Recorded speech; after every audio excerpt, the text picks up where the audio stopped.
오늘 우리에게 주시는 하나님의 말씀은 사무엘상 6장 12절에서 16절입니다. 그 암소들은 벳세메스 쪽으로 가는 길로 곧장 걸어갔다. 그 소들은 큰 길에서 오른쪽으로나 왼쪽으로나 벗어나지 않고 울음소리를 내면서 똑바로 길만 따라서 갔고, 그 뒤로 블레셋 통치자들이 벳세메스의 경계까지 따라서 갔다. 그때에 벳세메스 사람들은 들에서 밀을 베고 있다가 고개를 들어 궤를 보고는 기뻐하였다. 수레는 벳세메스 사람 여호수아의 밭에 와서 멈추었는데 그곳에는 큰 바위가 있었다. 그들은 나무 수레를 쪼개어 장작으로 삼고 그 소들을 번제물로 살라서 주님께 바쳤다. 레위 사람들이 수레에서 주님의 궤와 그 곁에 있는 금으로 만든 물건들이 든 상자를 내려다가 그 큰 바위 위에 올려놓았다. 그날 벳세메스 사람들은 주님께 번제를 바치고 다른 제물도 바쳤다. 블레셋의 5 통치자들도 이것을 다 보고 나서 그 날로 에그론으로 돌아갔다. 이는 하나님의 말씀입니다. 참으로 부활하신 우리 주님의 은총과 평화가 함께 하시기를 빕니다. 안녕하세요. 감사합니다. 정파교회가 파송해 주셔서 세브란스 병원에서 병원 사역을 하고 있는 손승우입니다. 정파 교우님들 앞에서 처음으로 말씀 전하게 돼서, 또 워낙 말씀들을 잘 하시는 정파교회 목사님들에 비해 저는 말주변도 없어서 긴장과 걱정이 많은 상태입니다. 그렇지만 지난 고난주간 기도회 때 김기성 목사님이 들려주셨던 미국 작가 준파 라히리, 이름도 참 특이하죠, 준파 라히리의 이야기가 많이 위안이 되었습니다. 준파 라히리는 미국인인데 낯선 언어인 이탈리아어를 배워 그 언어로 글을 쓰기 시작하면서 완벽한 글을 써야 한다는 부담감에서 벗어나서 불완전할 자유를 얻었다, 이런 말씀이었는데요. 그래서 저도 어차피 낯설기만 한 이 설교단에서 불완전할 자유를 얻을 줄 알았습니다. 근데 제가 그래서 어떻게 했길래 불완전할 자유를 얻었을까? 준파 라히리의 글을 좀 읽어보니까 그냥 준파 라히리라서 불완전할 자유를 누렸던 거구나 깨닫게 됐습니다. 불완전이라는 표현, 굉장히 겸양의 표현이었을 뿐이었고 작가다운 기발한 발상과 상상력, 통찰력이 놀랍기만 했습니다. 그 글을 읽을수록 저는 점점 부자유해지고 점점 자신에게 느끼는 불완전함도 커졌습니다.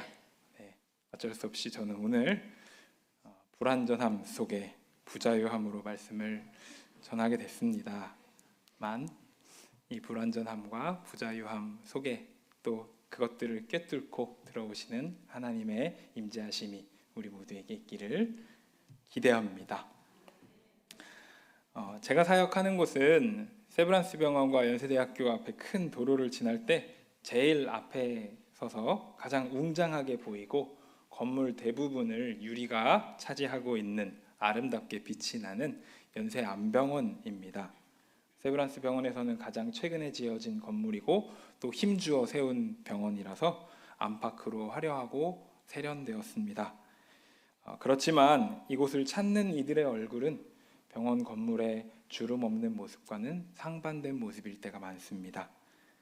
청천벽력 같은 소리를 듣고 진료실에서 나와서 바로 복도에 주저앉아 눈물을 흘리는 사람과 그를 부둥켜 안고 또 함께 우는 가족, 용기 내서 치료를 시작했지만 날이 갈수록 몸이 야위어가고 속에서부터 망가져가는 것을 본능적으로 느끼면서 좌절감에 빠진 사람, 사랑하는 딸의 따뜻한 손 딱 한 번만 더 잡고 싶어서 중환자실 보호자 대기실에 앉아서 기도하며 간절히 바랐지만 끝내 그 소원 이루지 못하고 통곡하는 어떤 어머니, 물론 치료받고 또 새 생명 얻고 이제 밝은 얼굴로 힘차게 나서면서 나 이제 지금까지 살았던 삶처럼 살지 않고 후회 없이 살래, 이렇게 나서는 분들도 많이 있지만, 제가 병원에서 환자들을, 특히 암 환자들을 만나 함께 기도하며 지내다 보면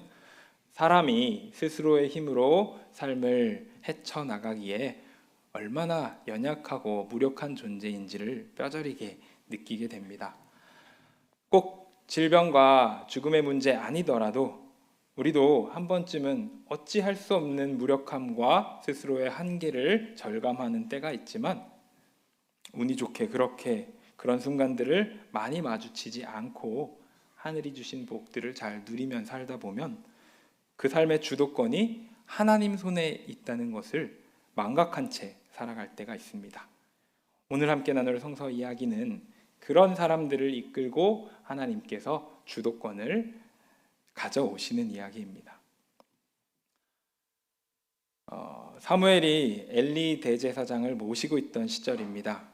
이 시절 이스라엘의 분위기가 어땠는지 성서가 많은 이야기를 해주고 있지는 않지만 몇 가지 단서들은 적어도 한동안은 외적으로 볼 때 큰 우환이 없는 시기였음을 암시합니다. 우선 민족을 이끄는 사사이기도 했던 엘리 대제사장에게서 긴장감 같은 것을 찾아보기 어렵습니다. 물론 여러 군데에서 엘리 대제사장이 영적으로 다소 둔감한 인물이었음을 묘사하는 구절들이 있지만, 명색이 사사인데 이 엘리는 먹고 살 것 풍족하지 않았을 그 시대에 몸을 자유롭게 가누지 못할 만큼 비대했습니다. 전투 지도자에 가까웠던 이전의 사사들, 드보라, 바락, 기드온, 삼손 같은 이들과 달리 엘리가 그 둔한 몸, 또 앞도 제대로 보이지 않는 눈으로 98세가 되도록 사사의 자리를 지킬 수 있었다는 점도 이 시기는 외세와의 무력 충돌이 많지 않았음을 짐작해야 합니다. 한편 엘리 대제사장과 관련한 주요 에피소드 중에 하나가, 한나라는 여인이 아이를 낳지 못해 눈물을 흘리며 기도할 때 그의 곁에 가서 복을 비는 기도를 해준 다음에 사무엘이라는 아들이 태어났다는 이야기인데, 물론 엘리의 뒤를 이을 이 사사 사무엘이 아주 비범한 출생 스토리를 갖고 있다는 것을 보여주기 위한 이야기이긴 하지만, 그리고 자손을 잊지 못해 슬퍼하고 있는 한 여인의 인생에서는 그 사건이 무엇보다 결정적인 이야기였겠지만, 당장 민족의 존폐나 사람 목숨이 달린 이야기처럼 보이지는 않는 게 사실입니다. 한나의 시집인 엘가나 가문이 실로로 올라가서 하나님을 예배하는 순례 여행을 매년 빠짐없이 할 수 있었다는 점도 이때가 한동안 큰 전쟁 없이 안정적인 시기였으리라 생각하게 하는 작은 근거가 됩니다. 이처럼 그럭저럭 살만한 때를 보내고 있던 시절, 블레셋이 이스라엘을 침공했습니다. 훨씬 전인 사사 삼갈과 삼손의 때부터 이스라엘을 괴롭혀왔던 이 성서 속 블레셋을 많은 학자들은 크레타 섬을 비롯한 지중해 지역에서 배를 타고 건너와 거대 제국인 히타이트와 이집트에게 막대한 타격을 입힌 해양 민족이라고 추정을 합니다. 또 성서에 따르면 이 시기 블레셋은 아마도 히타이트 제국을 멸망시키며 얻어낸 숙련된 철기 제작 기술을 자신들만이 독점하고 있었습니다. 그러니 사용하고 있는 무기부터 열세라는 점에서 예상할 수 있듯이 이스라엘은 블레셋과의 전쟁에서 패배했고 4,000명이라는 사상자를 낳았습니다. 이스라엘의 장로들은 자신들을 패하게 하신 것이 하나님이라고 평가하면서 주님의 언약궤를 들고 전장에 나가기로 합니다. 사실 성서 속에 언약궤가 현장에 나타난 경우가 많지는 않습니다. 그렇지만 일단 성서에서 나와서 그 궤가 모습을 드러냈을 때의 효과는 엄청났습니다. 출애굽 여정에서 이스라엘 민족이 한껏 범람한 요단강 앞에 섰을 때 언약궤를 맨 제사장들이 강물을 밟고 서자 흐르던 물이 그 자리에서 쌓이고 민족 전체가 강을 건널 때까지 요단강이 멈추어 섰습니다. 이후 난공불락의 성 여리고를 만났을 때는 언약궤를 앞세워 일주일간 성 주변을 돌자 성벽이 저절로 무너져 내렸습니다. 오늘 블레셋에게 막대한 피해를 입은 이스라엘의 장로들은 하나님께서 이 언약궤를 통해 도우셨던 지난 역사들을 되짚어보며 언약궤가 전장에 나서면 우리가 틀림없이 블레셋을 이길 수 있을 거라고 입을 모읍니다. 언약궤가 전장에 나오자 한껏 사기가 올라 함성을 울리는 이스라엘을 보며 블레셋은 두려워 떨기 시작했습니다.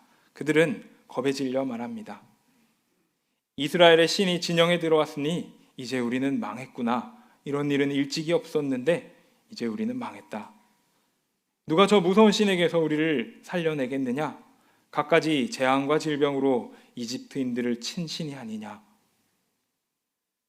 그런데 블레셋 군대는 어차피 죽을 운명, 우리 한번 사내답게 모든 것을 불태우겠다는 각오로 싸워보자.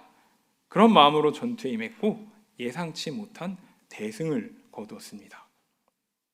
두 번째 전투에서 이스라엘은 무려 3만 명의 병사를 잃었을 뿐 아니라 하나님 임재의 상징이자 승리의 담보와도 같았던 언약궤까지 빼앗기고 말았습니다. 이스라엘은 그들 나름의 방식으로 하나님을 의지했고 나아갔지만 그 길의 끝에 있던 것은 파멸과 재앙, 하나님의 외면 혹은 하나님의 패배였습니다. 도합 3만 4천의 숙련된 군병력을 잃어버린 것 자체도 회복 불가능한 전력 손실이었지만 그보다 더 큰 것은 이스라엘의 종교적 중심인 언약궤를 잃어버렸다는 것, 여기에 더해 영적 지도자인 엘리 제사장까지 그 사실에 충격을 받아 끔찍하게 목숨을 잃으면서 민족 전체가 입은 정신적인 충격과 손실이었습니다. 이제 남은 건 포악한 블레셋 사람들의 노예가 되어 비참하게 사는 것뿐입니다. 이스라엘과는 정반대로 뜻밖의 전승을 거둔 블레셋은 아주 싱글벙글했습니다. 인구가 많은 이스라엘의 노동력으로 식량과 무기를 더 많이 생산할 수 있게 됐으니 생각만으로도 배가 불렀고 이미 패배시킨 신이기는 하지만 이 이스라엘의 신 야훼를 데리고 왔으니까 우리가 섬기는 다곤 신전에 함께 두면 그 신이 자기들 신에게 힘을 보태서 우리가 더 강한 신력을 떠칠 수 있으리라 기대하며 신상 곁에다가 언약궤를 세워두었습니다. 그러나 밤사이 블레셋의 신 다곤은 머리와 팔목이 동강난 채로 언약궤 앞에 얼굴을 처박고 있었고 뒤이어 도시 사람들은 심한 역병에 걸려서 목숨을 위협받게 됐습니다.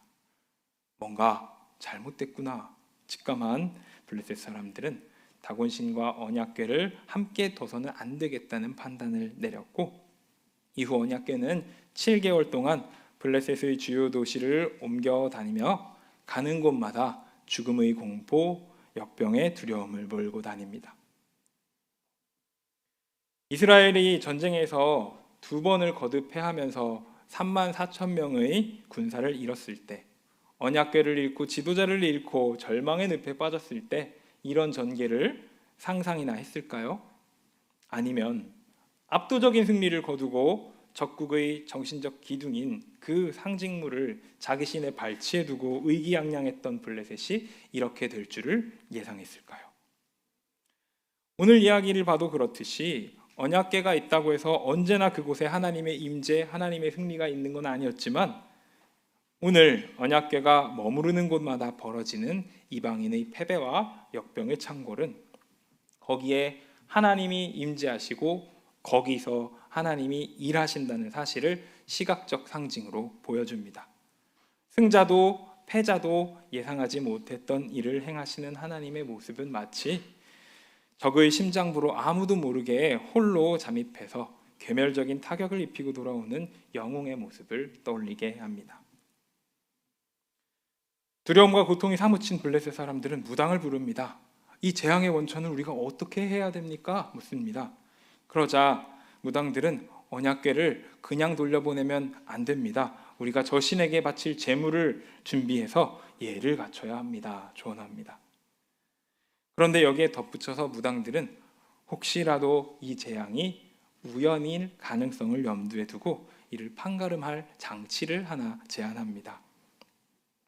이제부터 목적지인 이스라엘 땅 벳세메스까지 가는 동안에 언약궤와 제물이 실린 수레를 암소 2마리가 끌 건데, 이 소는 아직 젖을떼지 않은 송아지가 딸린 어미소여야 합니다. 또한 소들은 멍에를 메고 수레를 끌어본 경험이 없는 소여야 하고, 마지막으로 사람이 소를 모는 것이 아니라 그저 소가 가고 싶은 대로 가도록 내버려 두어야 합니다. 셋 다 목적지에 당도하기에는 너무나 가혹한 조건이죠. 언젠가 구제역이 유행해서 가축들의 살처분이 이어지던 때 기사가 하나 났습니다. 소들을 안락사시키기 위해서는 근육이완제를 주사하는데, 한 암소에게 주사를 한 직후 어린 송아지 한 마리가 다가와서 젖을 보채기 시작합니다. 약에 반응하는데 소마다 차이가 있기는 하지만 주사를 맞으면 보통은 10초에서 늦어도 1분이면 숨을 거둔다고 합니다. 그런데 이 어미소는 찾아온 새끼에게 젖을 물린 채 3분 가까이를 버티더니 송아지가 젖을 뗀 다음에야 쓰러졌답니다. 짐승이지만 그래서 모성은 더 순전한지도 모르겠습니다. 이런 뜨거운 모성을 가진 어미소가 새끼들의 애타는 울음소리를 뒤로 한 채 한 번도 가보지 않은 길을 떠나야 합니다. 그리고 그 소들은 태어나서 한 번도 멍에로 구속되어 본 적이 없는데, 저 무거운 수레를 사람의 안내도 없이 2마리가 합을 맞추어서 가야 합니다. 곁에서 멍에와 수레를 걸어주던 소 주인이 말이야 해줬겠죠. 자, 얘들아, 이제 벳세메스까지 잘 끌고 가는 거다. 소들이 알아들었을까요? 소들이 그 말을 알아들었을 리 만무합니다. 아무래도 블레셋의 무당들은 7달 동안 언약궤를 따라다니며 벌어진 재앙이 우연이라는 쪽에 더 무게를 둔 것 같습니다. 수레의 행보에 말도 안 되는 제약을 걸어놓고 이제 수레를 지켜보다가 수레가 머뭇거리거나 길을 헤매게 되면 역시 그간 있었던 일은 우연이었지, 말이 되는 일인가 매듭을 짓고 털어버릴 계획이었는지도 모릅니다. 그런데 이 놀랍게도 2마리 어미소는 언약궤가 실린 수레를 끌고 뚜벅뚜벅 걷기 시작합니다.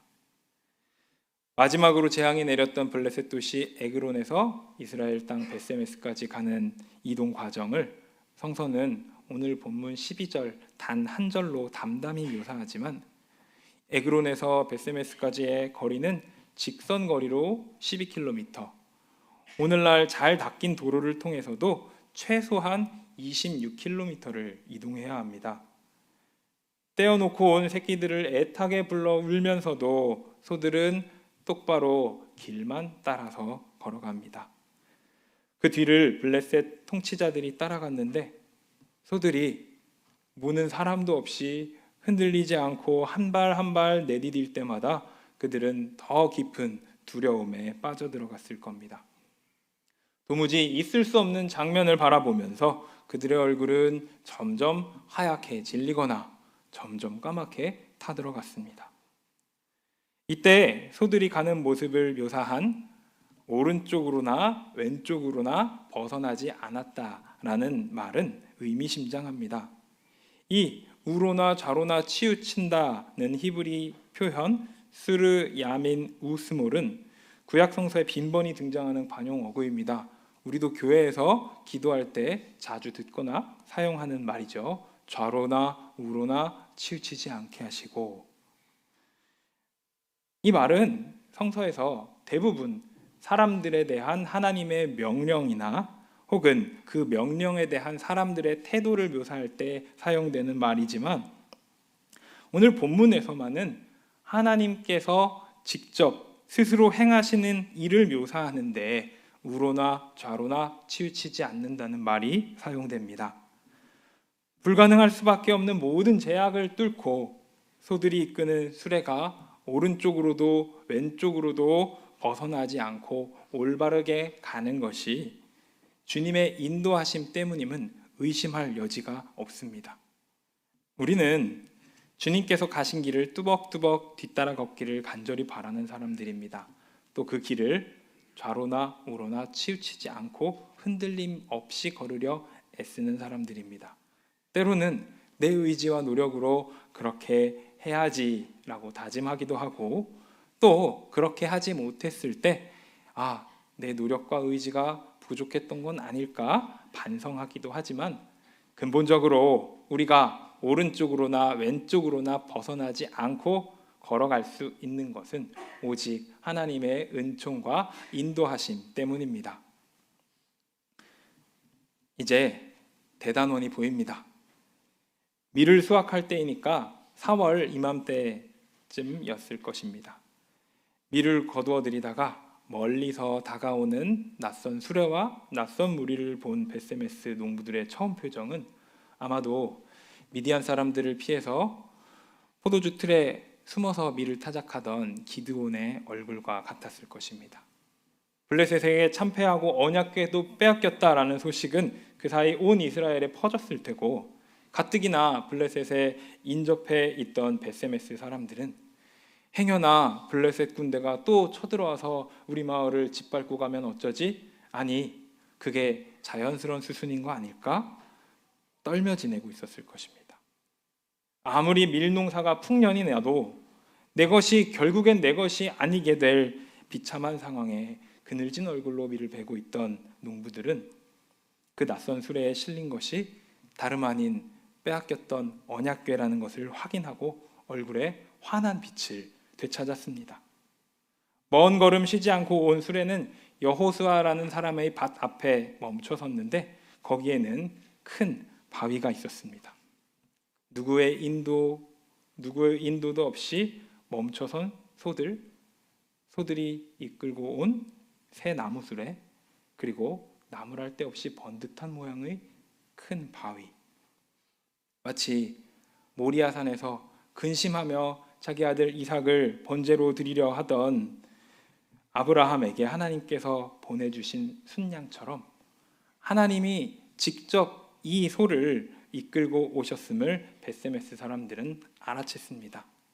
수레를 쪼개 장작 삼고 바위를 제단 삼고 소들을 제물 삼아 누구의 도움도 없이 스스로 행하신 하나님을 예배하고 찬양했습니다. 블레셋에서 온 통치자들도 이 각본 없는 드라마를 끝까지 지켜보고 저 위대한 신을 경외하는 마음으로 자기네 도시로 돌아갔습니다. 오늘 우리는 주님의 손과 발이 되고자 부단히 애를 쓰는 사람들입니다. 그러나 그 일, 주님의 손이 되고 주님이 발이 되는 일은 결코 우리 스스로 할 수 없는 일입니다. 여러분, 나의 손이 또 나의 발이 내 생각과 의지와는 관계없이 스스로 뭔가를 하려고 한다면 그게 정말 나한테 도움이 될까요? 이스라엘이 하나님의 임재를 자기 뜻과 의지대로 움직일 수 있다고 생각하고 언약궤를 함부로 움직였다가 벌어진 일을 우리는 잊지 말아야 합니다. 끊임없이 주님의 뜻을 묻고 또 묻되 나는 그 거대한 뜻과의 온전한 일치에서 언제든 벗어날 수 있는 연약한 존재입니다. 그러나 동시에 우리는 주님의 손과 발 되기를 포기하지는 말아야 합니다. 우리의 힘으로는 아무리 해내도 이겨낼 수 없는 문제 앞에서 손발이 다 묶여서 정말 아무것도 할 수 없을 때에 적진의 한복판에서 홀로 일하시는 주님을 기억하십시오. 지쳐도 넘어지지 아니하면 때가 이를 때에 거두도록 하시는 분이 바로 우리 주님이십니다. 주님의 손과 발이 되는 것은 우리 스스로 할 수 없는 일이라는 말, 그리고 주님의 손과 발 되기 포기하지 말라는 말은 얼핏 보면 반대되는 말 같습니다. 그러나 우리가 이 두 가지를 놓치지 않고 우리가 스스로 할 수 없으나 포기하지 않는다, 이 긴장 속에 살아가야 하는 이유는, 그리고 그렇게 살아갈 수 있는 근거는 하나님이 언제나 또 어느 상황에서나 스스로 행하시는 분이라는 사실입니다. 괴멸 직전에 이스라엘을 홀로 구원하시고 집으로 스스로 돌아오신 주님이 믿음 없는 야곱과 유나와 베드로를 때로는 혼내시지만 끝까지 신뢰하고 힘주시는 주님이, 그리고 십자가에 달리신 예수 그리스도를 죽음에서 일으키신 하나님이 우리 곁에 계신다는 사실이 얼마나 든든한지 모릅니다. 저는 청파에서 자주 들어서 배운 한 가지 은유, 정확한 표현인지는 모르겠지만 우리가 하나님이라는 큰 물결에 합류하는 이들이다라는 이 말이 참 좋습니다. 그 큰 물결에 비해 나는 너무 작습니다. 그래서 물줄기를 원하는 대로 이끌려는 시도는 정말 어리석고 무의미합니다. 그러나 어떠한 경우에도 그 흐름은 멈추지 않습니다. 내가 어딘가에 걸려서 옴짝달싹 못하고 있을 때도 물결은 끊임없이 나를 밀고 흔들어서 끝내 내가 거기를 벗어나도록 해줍니다. 그러니 그 물결에 뛰어들지 않을 이유가 없습니다. 그 물결은 나를 위한 사랑의 물결이고 또 언제 당도할지는 모르지만 그 끝이 우리를 위한 영원한 생명과 은혜의 하나님 나라라는 것만은 우리가 분명히 알기 때문입니다. 순적한 여행길을 갈 때나 불가능과 실패의 막다른 길 앞에 섰을 때나 길을 여시고 행하시는 분은 오직 우리 하나님이십니다. 이 사실을 신뢰하고 이끄시는 주님의 은혜 안에 늘 머무는 우리가 되시기를 주님의 이름으로 기원합니다. 함께 주신 말씀 생각하며 거듭의 기도 드리겠습니다. 바람 없이 잔잔한 길을 걸을 때 우리는 내 길이 곧 당신의 길인 줄 잘못 알고 나아갑니다. 한 발짝 내딛기 어려운 폭풍우 속에서 우리는 당신이 마련하신 길이 없어진 줄로 착각합니다. 그러나 주님은 언제나 곁에 계시며 새 길을 여십니다. 할 수 없는 가운데 이루게 하십니다. 주님의 손과 발이 되고 싶습니다. 그러나 우리의 뜻 아니라 아버지의 뜻대로 이루소서. 예수 이름 의지하여 기도합니다. 아멘.